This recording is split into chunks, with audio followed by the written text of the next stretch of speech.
Hi and welcome to today's episode, which is all about taking that tofu technique from the tacos and applying it to a pie. When I was writing up recipe notes for the vegan soft tacos a few weeks ago, I was thinking of ways of bulking out the recipe. Use things like quinoa, buckwheat, mushrooms, that kind of thing, just to get more flavour and texture, but make it much cheaper as well. It's the middle of February and it's still really chilly in the UK, and I'm in the need of something warming and like a hug on a plate. I then thought it'd be interesting to try and make something with that ground kind of beef technique with the tofu, and then the idea slotted itself together in my subconscious. So we're gonna make a shepherdless pie, not shepherd's pie, whatever you want to call it. I'm gonna top this one with cheesy polenta, just like I did for the first not shepherd's pie that I did. But I'm also gonna add in some millet. This is millet. I'll do you a proper close-up in a second. Millet is a grain. It might even be an ancient grain, what they call an ancient grain.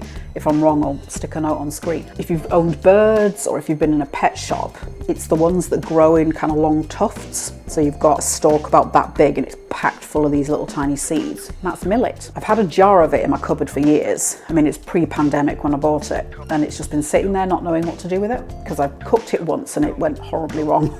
It just turned into this solid mass. I thought what I could do is maybe mix some of that in with the polenta and just see what happens. I'm going to get this on now because it takes sort of 10-15 minutes to cook and then it needs to sit for 15 minutes. This is 100 grams of millet, half a cup. So I'm going to pop them in the saucepan. I'm going to toast these for like 5-6 minutes or so just to get a little bit of extra flavour on there. And then in the meantime, I'm going to make up the liquid. I'm going to do a pinch of salt in a measuring jug. I'm going to do 120 mils of oat milk. That's about half a cup. Do about half a tablespoon of nooch. That's just to kind of boost up the cheesy flavour a bit. And then I'm going to make this up to 240 ml with boiling hot water. Give that a stir, and then once the millet's toasted, I'll pour that in. The smell of it's a little bit like corn, but not so intense. But it's kind of a little bit buttery, maybe a little bit nutty. I can definitely smell it, and it's smoking a little bit. I'm going to turn the stove right down to 3 now. It was on 7. So I'm going to pour liquid in. This is going to bubble furiously, so just keep your face back.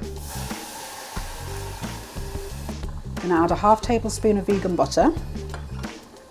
Just make sure that's well worked into it. And then I'll pop the lid on and set my timer for 10 minutes. Onto the tofu for the kind of ground beef. Grated down 2 blocks of extra firm tofu here. Drizzling it with olive oil, partly for a bit of fatty mouthfeel, but also to help get some nice colour on there. And let's give that a mix. Do some salt, 1/4 teaspoon maybe. Same with black pepper. I'm going to use the beef flavour stock pounder again. This time I'm going to put 2 tablespoons on, just to see if I get even more flavour. I'm going to grate in some of the cacao again. This is just 100%, and it just gives a really nice depth of flavour. I'm going to do maybe half a teaspoon. I didn't do this in the taco one, but I've decided I'm going to pop in some beetroot powder, just to see if it adds anything. So I'll do half a teaspoon, and I'll give this a good mix.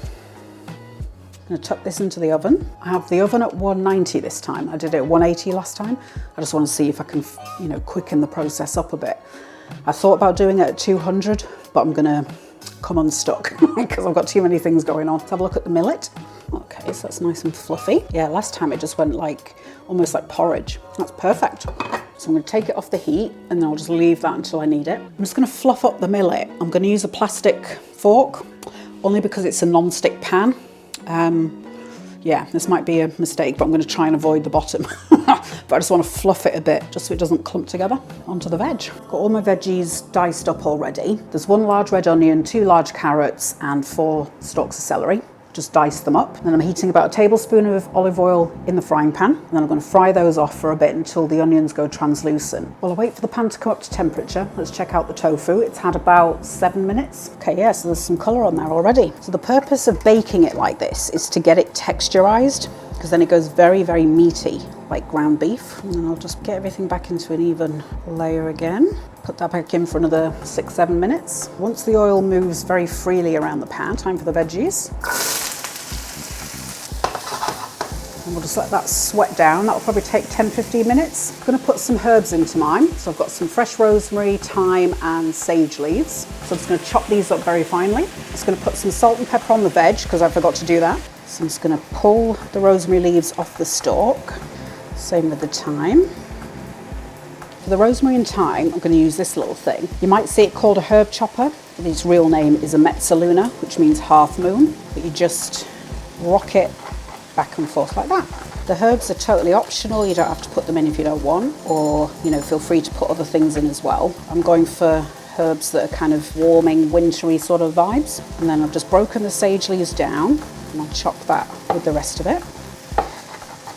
I'm taking it down quite fine because rosemary especially is a woody herb, so you want to get it as small as you can because then it's not bits that are going to be nasty in your mouth. So I'll put the herbs in. I'm going to add 3 cloves of garlic into mine. It's probably not traditional in a shepherd's pie, but I like garlic, so I'm putting it in. Stir that through. Tofu's had another 6, so that's, I want to say, like 18 so far. Pop that back in. I'm going to add a good couple tablespoons of tomato puree. I've coarsely grated 600 grams of mushrooms. This is a mixture of just closed cup white mushrooms and also white button mushrooms. The only reason I did the button is because they were on sale for 66p. So we'll get these into the pan with the veg. Sweated the veg down on sort of a medium-high heat. It was on 7. I'm just dropping it down to 6. The mushrooms are in here for texture and flavour, but if you really dislike mushrooms, feel free to leave them out and double up on other bits, that's fine. If you don't like mushrooms because of the texture, this might be one for you to try because it does radically change the texture of them. Just let that cook out for a while. Check the tofu. All right, we are nearly there, I think. These have had, I think, like 24 minutes, something like that. So I think another 6 minutes just to get these last lighter bits done. Cooking the mushrooms down so that they release all of their juice and they start becoming a little bit firmer, so you can see how much volume they lose. Yeah, that's looking pretty good. With the tofu like this, you can start putting other types of flavourings on. So you could use chicken stock and take it into like a ground chicken kind of taste. And I think this would work really nicely for things like lettuce wraps. Let me know in the comments if you want me to do you a lettuce wrap video, just because they're not such a thing everywhere, so people might not have come across it. But it's a great way of getting lots of flavour into your mouth at the same time, and it's relatively healthy as well. So the mushrooms are cooking down. A lot of that liquid is now evaporated. So I'm going to start layering a bit of extra flavour in here. I'm going to use some Henderson's relish. This is like a vegan equivalent to Worcester sauce. In case you're not aware, Worcester sauce has got anchovies in it, so it's not vegan. So I'm doing like a teaspoon of that maybe to start with. Half a teaspoon of soy sauce. This is light soy sauce. I've also cooked off some white quinoa and some buckwheat groats. So the dry weight of the quinoa was 160 grams, which is about a cup. The buckwheat was 200 grams, which is about 1 1/3 cup.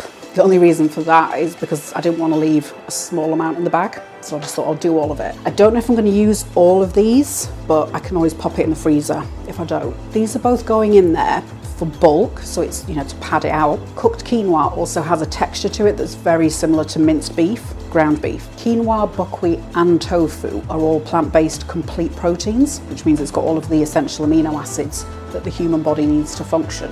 So it's a great way of getting some extra nutrition alongside deliciousness. Both of these are very kind of mild, a little bit neutral in flavour, so I cooked them in beef stock, some of the stock powder. All right, so it's time to start assembling. I'm going to check the flavour at this point, and if it massively needs something, I'd rather put it in now, because the fuller this pan gets, the harder it's going to be to stir. So I did another teaspoon of soy, and then I'm going to put in a tablespoon of the beef stock. Start with half of the quinoa, half of the buckwheat. They're very funky looking, almost a little bit like pyramids. And despite its name, buckwheat isn't wheat, so it's fine for people who are gluten intolerant. Give this a good mix. Just remembered I wanted peas in here, so I'm going to do like a cup or so, which is about 100 odd grams, something like that. Pour the tofu in. I'm just going to try that with the tofu in. I think that's good. There's a nice balance of different textures there. I'm going to use some gravy granules to create like a sauce to kind of enrobe everything together. If you can't get hold of these, like I don't think they're a thing in America, for example, what I would do is make up some strong beef stock, so boiling hot water, some of the beef flavoured stock, thicken it with something like cornstarch, make a cornstarch slurry, and then you could add some more of the cacao, you could add a little bit of coffee, like instant coffee, just to nudge up that umami flavour, more of the Worcester sauce, just anything dark and rich in flavour. The main flavour of this is, again, soy, so it's just a rich, deep umami kind of flavour. So that's all it is with some thickeners. That's the granules, just so you get an idea. Boil the kettle, so I've got some water ready to pour in there, just to wet things up a bit. I'm going to pour in just a little touch of water, just to get everything a little bit wet. I'm just eyeballing this, and then I'll mix that in, and then I'll start adding more water into it, which I probably need more gravy than that. 50 grams or so of the gravy granules. Add a touch more water. I don't need lots, it's just enough to wet the granules so then they start doing their magic. So we just need enough that it kind of holds everything together. So I've got my kind of baking pan, roasting pan, whatever you want to call it. So I've kind of half filled it and I'm packing it in because it's easier to pack it down when there's less in there. And do the rest. Get it kind of flat. Time to get on with the polenta topping. If you haven't come across it before, polenta is ground corn, so it's dried corn that's been milled down. It's not as fine as cornmeal, it's more grainy than that. In the pan here, I've got 300 mils of oat milk and 500 of water. So that's just been bubbling away. Dropping in 70 grams of vegan butter, maybe 6 tablespoons-ish. I'm going to pour the polenta in. Now, a little tip is to do it through your fingers so then it doesn't clump up as badly. I'm also going to drop the temperature down to a simmer.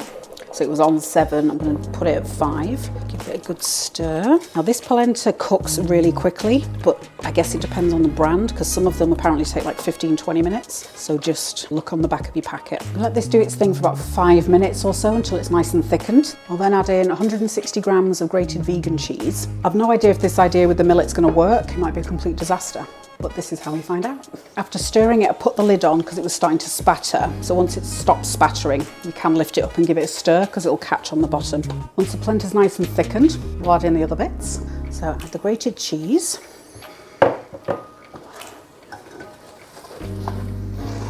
The millet.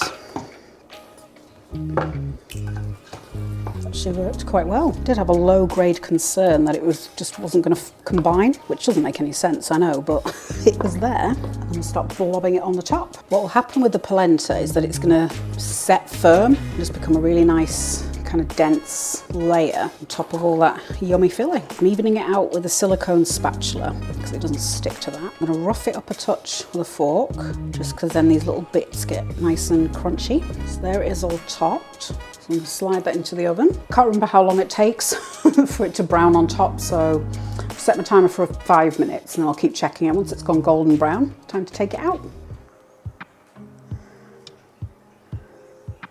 It's time to get stuck into this pie and it looks incredible. So here it is in all its golden glory, and you can hear how crispy it gets on top. Oh, this is going to be amazing, I can just tell.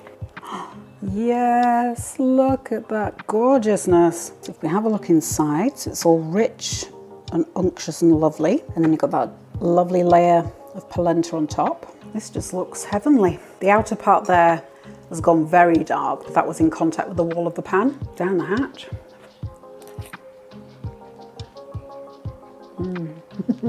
It's like being snuggled from the inside. It's got really nice, deep, kind of meaty, beefy sort of flavours. And then that smoked cheese on top. Oh, yes. The variety of textures in there. It's like eating minced beef because you get some of the kind of muscle tissue, fatty bits. Reheating the leftovers, I'm just going to do it in the microwave, so scoop some out and pop it in for kind of 5 minutes or so for a piece that big. You could possibly do it in the air fryer or the oven. You just might end up, that might get really hard, the kind of top of the polenta. That polenta on top is just, the millet that I mixed in gives it an extra dimension of texture, because otherwise you've just got kind of one smooth consistency. Whereas that gives little bits of interest. The outside of the polenta, like the crusty bit, it's almost chewy, I guess because there's so much cellulose in corn. It just gets this real nice skin, which doesn't sound real nice, but it is like in your back teeth. It's, oh yeah. If you were having people over for dinner and kind of wanted to wow them a little bit, you could make caramelized onions and then spread that on top of the mixture and then put the polenta on top of that and then bake it. And it would just give an extra bit of texture, lots of lovely sweetness. I'll stick the link to the za'atar tart down in the description. I did caramelized onions in that as a layer, so you can see how to make them. Yeah, I think that would be really good. I think to get it to that level of brownness took about half an hour, but I turned the oven down to like 165. Forgot it takes much longer than you think it would. So I would I had it at 190 to do the tofu. So maybe even 200, because you're not cooking anything. It's just to get the brownness on the top of the polenta. Once this goes cold, the polenta on top is going to be really firm. And that's how you make polenta chips. You could do the exact same mixture, pour the mixture into like a square baking pan or just any cake pan. And then once it's cold, slice that down, roll the outside in uncooked polenta, like in the grain, and then put it in the air fryer, or you can bake it in the oven and you've got polenta chips. It's just a really tasty snack, like with a bit of ketchup on the side. Really, really good. So you've got kind of a couple recipes from one recipe in there. You could potentially top it with sweet potato puree. Might be very wet though, but might be worth a shot. If you wanted to avoid soy, you could easily use pui lentils in there, the little dark green ones. Just cook those and use that instead of the tofu. Like I said, if you don't want the mushrooms, take those out, add extra of the quinoa, tofu, anything you like. Very adaptable, this recipe. Hit subscribe and tap the bell icon if you want further evidence that going vegan doesn't have to mean saying goodbye to meaty textures. And then head over to this one.